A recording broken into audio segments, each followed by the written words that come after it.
Imagine standing in a crowd, right? Like a really massive crowd of 500,000 people. Yeah, just an absolute sea of humanity. Exactly. It's June 24th, 1950, in St. Peter's Square at the Vatican. And the crowd is so big, they've actually had to move the ceremony outside. Which is wild because that was the very first time that it ever happened. Right. So up on a balcony, there's this elderly woman looking down at all these people, and she's just weeping because the Pope has just declared her murdered 11-year-old daughter a saint. Such a powerful image. It really is. But then imagine looking down into the front rows of that massive cheering crowd and seeing a man kneeling in the dirt crying tears of joy. Yeah. And that man, he's the one who murdered her. It is honestly one of the most stunning, counterintuitive scenes in modern history. Welcome to today's deep dive. We've gathered a really fascinating stack of information for this one. We're talking historical basilica archives, liturgical accounts, even modern genealogical records. And our mission today isn't just to, walk through a true crime story from 1902. No, definitely not. This is a masterclass in human resilience. Because, let's be honest, we live in a society that loves a good grudge. Oh, absolutely. We thrive on it. Right. Like you get cut off in traffic or a coworker steals your idea and we build these little fortresses around our grievances. It feels so justified. It feels safe to hold on to that anger. Exactly. But this story, it's about a radical, almost mathematically impossible act of forgiveness that quite literally rewired a killer's brain. So if you've ever struggled to let go of a minor slight, the deep dive we are about to unpack will completely redefine your understanding of mercy. It really will. But to even begin to comprehend that level of mercy, we have to ground ourselves in the brutal reality that forged it. We have to look at her origins. Right. So her full baptismal name was Maria Teresa Goretti, and she was born on October 16th, 1890, in a really small Italian town called Corinaldo. And she's picked up quite a few heavy titles since then, hasn't she? She has. Pope Pius XII later called her the Saint Agnes of the 20th century, which was comparing her to an early Roman martyr who died for her beliefs. Right. The early martyrs. Exactly. She's officially the patron saint of Catholic youth. But, the title that feels the most relevant to us today is the Little Saint of Great Mercy. The Little Saint of Great Mercy, I love that. Yeah, but that mercy was incubated in crushing, just suffocating poverty. I mean, in 1899, the Goretti family moved to the Lazio region, basically looking for any way to survive. Yeah, absolute desperation. Totally. So they entered into a sharecropping system. Let's pause and explain that for a second, because sharecropping sounds like this quaint, old-timey farming term, but it was essentially a total economic trap, right? Absolutely. It was brutal. In this system, you don't own the land. A wealthy landowner lets you farm a plot, but you have to pay rent with a massive percentage of your crops. So you're basically working for free. Pretty much. You are constantly in debt, constantly on the brink of starvation. And to make matters worse, the farmland they moved to was swampy and just completely infested with mosquitoes. Which was incredibly dangerous back then. Right. Because in 1900, a mosquito-carrying malaria bit her father, Luigi. And just 11 days later, he was dead. Wow. Just 11 days. Yeah. And Maria was only 9 years old. That is so heavy. You have a 9-year-old girl whose father just died, and there is zero safety net, like no insurance, no welfare system. Nothing. So her mother, Assunta, has to immediately take over all the heavy labor in the fields just to keep the landlord from kicking them out. Which means 9-year-old Maria is thrust into the role of the primary homemaker. Right. She's cooking, she's cleaning, raising her younger siblings, and they aren't even living in a house, are they? No, not at all. They're squatting in a crumbling, abandoned factory. And this is where the socioeconomic trap turns into a psychological powder keg, because the Gorettis didn't have this abandoned factory to themselves. Exactly. To meet those crushing crop quotas we talked about, Assunta had to partner with another family, the Serenellis. Right. An older man named Giovanni and his teenage son, Alessandro. Yep. The Serenellis lived upstairs, and the Gorettis lived downstairs. And they had to share a kitchen. It's this stark, almost cinematic contrast between these two families. The Gorettis couldn't read or write, but they were deeply, deeply devoted to their faith. Yeah. Maria is remembered as incredibly pious. She apparently found actual joy in her grueling chores. But then you have 18-year-old Alessandro Serenelli. Right. And Alessandro's background was profoundly dark. How so? Well, his mother died in a psychiatric hospital when he was just a baby. His father, Giovanni, was an alcoholic who was largely checked out of his life. So he was pretty much raised without any real guidance. Exactly. And Alessandro himself was deeply isolated. He spent a lot of his time consuming crude, illicit magazines. Which, in a rural Italian farming community in 1902, that was highly unusual. Very unusual. It was indicative of a really disturbed, isolated mindset. And as Maria started to physically mature, this 18-year-old began making aggressive, sexually explicit advances toward her. Whenever they were alone in that shared kitchen. Exactly. See, when I was reading through the sources for this, I had a moment of intense frustration. I was practically yelling at the page, like, why didn't she tell someone? Why didn't she scream and tell her mother? It's a natural question to ask, right? Right. She suffered this quiet torment for months. But the answer looks entirely in the brutal economics we just outlined. I mean, the Gorettis were destitute. Right. They had nothing. Assunta relied completely on Alessandro's physical strength in the fields to meet those quotas that kept her children alive. Ah, so if Maria spoke up and caused a rift. The Serenellis could just walk away, Mm. and the Gorettis would miss their quota, lose their home, and literally starve. Oh, wow. So Alessandro knew this? He absolutely knew it. He weaponized their poverty. He told her if she breathed a word to anyone, he would kill her. That is terrifying. So Maria chose to bear the harassment silently. She would constantly rebuke him, saying, "No, never. That is a sin. God forbids that." And we would go to hell. She was totally trapped. Trapped by poverty, trapped by proximity. And that tension finally snapped on July 5, 1902. The breaking point. Right. It was a scorching hot summer day. The adults were all out in the fields threshing wheat. Maria was sitting at the top of the stairs, mending a shirt while watching her infant sister sleep. And Alessandro saw his opportunity. He did. He abandoned his work in the fields, came up the stairs, grabbed Maria, dragged her into the kitchen, and locked the door. And he wasn't empty-handed. No, he wasn't. He had a farm file and all. And for anyone who doesn't know, an awl is a heavy metal tool used for punching holes in thick leather or wood. Right, but he had deliberately ground it down on a wheel until it was basically a sharp dagger. Which shows total premeditation. Exactly. He told this 11-year-old girl that if she didn't submit to him right then and there, she was going to die. And here is the defining moment of her entire life. Maria refuses. She screams that it is a sin, that God does not want it, and that she would literally rather die than submit. And in a blind rage, 20-year-old Alessandro attacks her. He stabs her 14 times. It's horrific. The violence is almost unspeakable. I mean, the file was driven completely through her tiny body, front to back, over and over again. It's devastating to even visualize. But, the tragedy doesn't end on that kitchen floor. The aftermath is an absolute medical nightmare. It really is. She is loaded onto a horse-drawn cart and rushed over bumpy, unpaved roads to Orsinigo Hospital in Nettuno. And this begins a 20-hour ordeal that is just agonizing to comprehend. Yeah, to understand it, you have to understand 1902 medicine. She needed immediate surgery to widen and sew up the 14 puncture wounds from the inside out, just to stop the internal bleeding. Right. But because she was so weak and her blood pressure had plummeted so far, the doctors knew that administering the primitive anesthesia of the time would just stop her heart. So they couldn't put her under. No, they operated without it.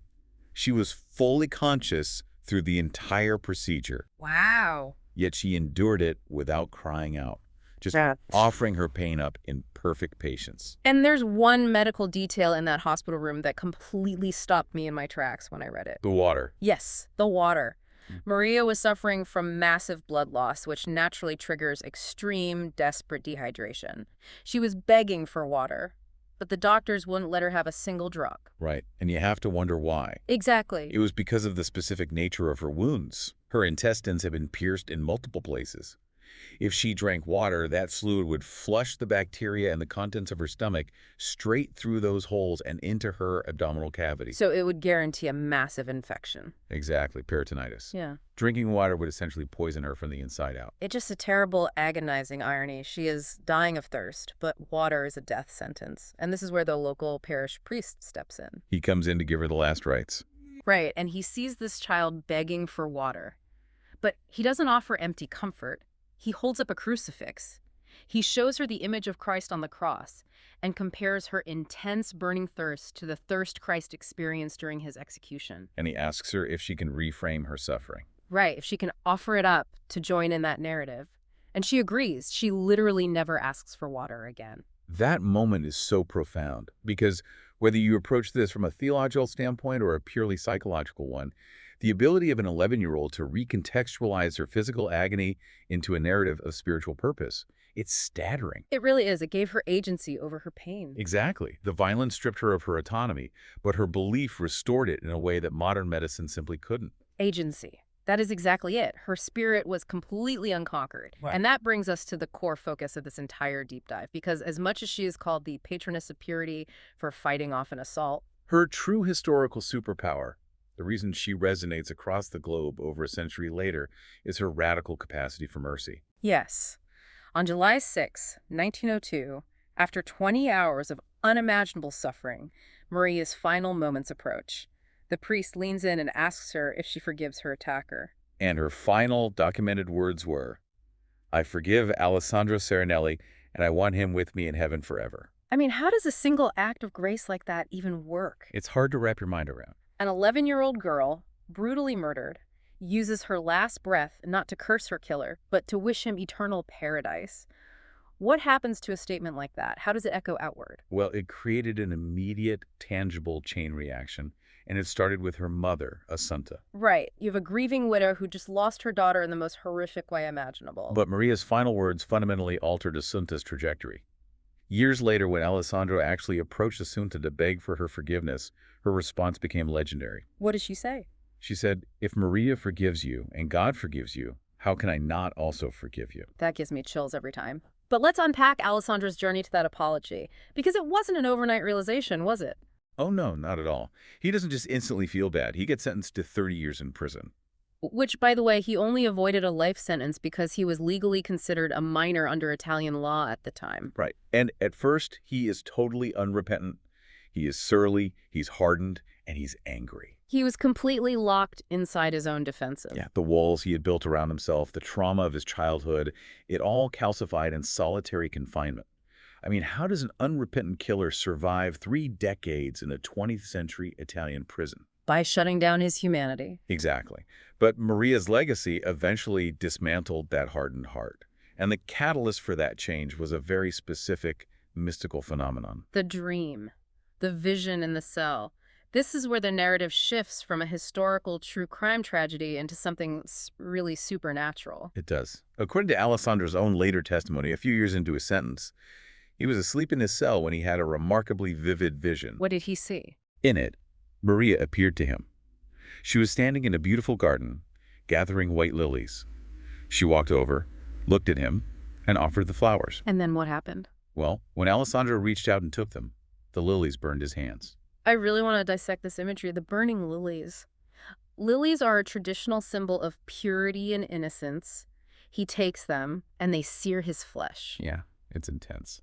To me, this reads like the painful, burning nature of grace, like when a completely hardened, guilty soul is finally confronted with pure, unadulterated, unearned forgiveness. It doesn't feel like a warm hug. It hurts. It burns away the ego, the excuses, the denial. Exactly. And that is precisely the psychological and theological weight behind this vision. True contrition hurts. Right. The realization of the beautiful, innocent thing he had destroyed, juxtaposed with the reality that he was still loved and forgiven by his victim, was a violent shock to his system. It completely bypassed all his cognitive defenses. It did. He woke up from that dream a completely changed man. He wept uncontrollably for his sins. And from that day on, he became a model prisoner. And that transformation actually held up in the real world. He was released early, after 27 years, for good behavior. Yeah, and after getting Assunta's forgiveness, he didn't just fade into obscurity or return to a life of crime. No, he joined a Franciscan Capuchin monastery. But, and this is important, he didn't join as a priest. He joined as a lay brother. Right. For context, a lay brother in a Catholic religious order takes vows of poverty, chastity, and obedience, but they aren't ordained. They don't say Mass or hear confessions. Their role is entirely focused on humble manual labor to support the community. Right, so he works as the monastery's gardener and porter. He lives this quiet, deeply holy life. The local children even called him Uncle. Think about the arc of that life. The monster of the story became the beloved, gentle uncle of the monastery. It's a profound testament to the idea that rehabilitation is possible, driven by the radical grace he received. It really is. Yeah. And while Alessandro was quietly living out his penance, The global devotion to the girl he murdered was just exploding. So you have this deeply intimate, private moment of forgiveness in a hospital room. But for a local tragedy to escalate into a global movement, something else had to happen. The church has a very rigorous, almost investigative process for making someone a saint. They need proof. Exactly. The canonization timeline started in 1935. And in a move that is honestly unprecedented in church history, the primary witness testifying to Maria's sanctity was her own murderer. That is just wild. Alessandro actually took the stand to advocate for her. But as you said, the church requires documented miracles attributed to the person's intercession. And there was one documented case that completely defied medical science at the time. Oh, the construction worker. Yes. So a construction worker had his foot crushed by a heavy stone on a job site. The bones were completely pulverized. The doctors looked at it, said it was beyond repair, and scheduled an amputation for the very next morning. But his wife got her hands on a holy card that was circulating in Italy, a card with a prayer for Maria's canonization. Right. And she wrapped the holy card inside the bandages on his crushed foot. And this is where the medical boards step in to verify.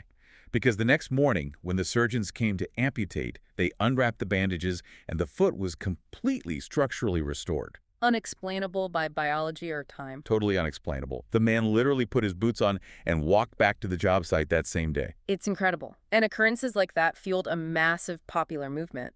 She was beatified in 1947 and then canonized on June 24th, 1950. And just to clarify those terms for anyone unfamiliar, beatification is the step where the church declares someone blessed, usually allowing local veneration. Right. And canonization is the final step, declaring them a saint, meaning they are held up as a universal example for the entire global church. Which brings us right back to that opening scene we talked about, the 1950 canonization. An estimated crowd of 250,000 to 500,000 people. The composition of that crowd is what makes it so emotionally overwhelming.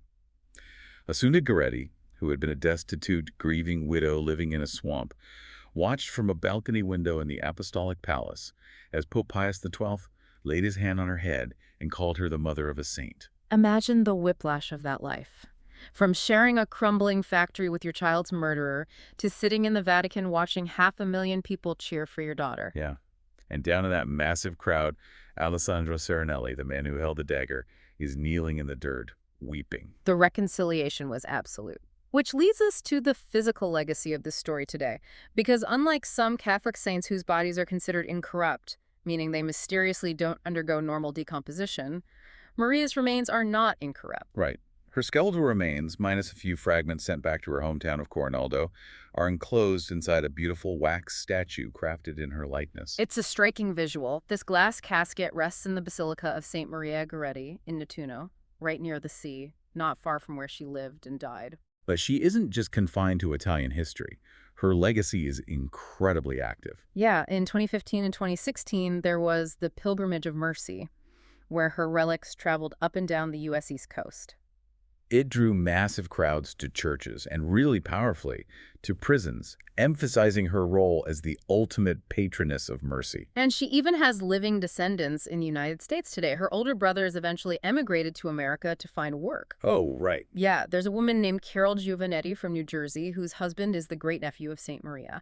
They, along with Maria's 93-year-old niece Yolanda, keep this deeply personal family devotion alive today. It just bridges a century of history right into the present moment. And that bridge is really the ultimate point of exploring her life. We aren't just analyzing historical events, we are looking at a living challenge, which brings up an interesting angle that wasn't fully understood in 1902 but is heavily studied today. You mean the physiological effects of unforgiveness? Exactly. Modern psychology and neuroscience have actually mapped what holding on to grudges does to the human body.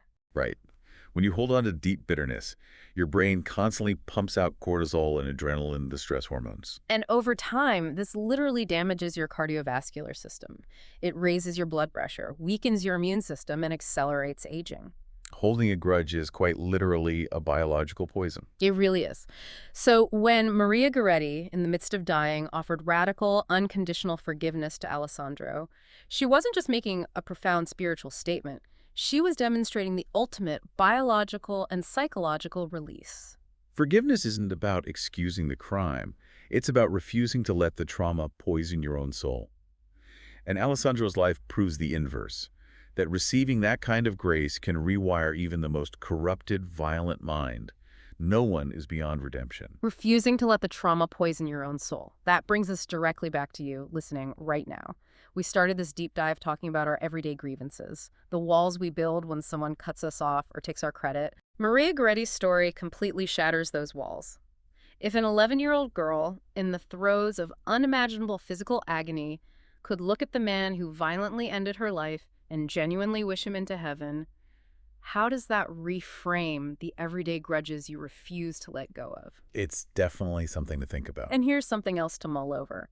We live in a digital culture today that literally monetizes our outrage. Social media algorithms profit off of keeping us angry, keeping us resentful, and making sure we never forgive the other side. Resentment is now an economy. But what if rebelling against that entire system starts with just one impossible act of grace?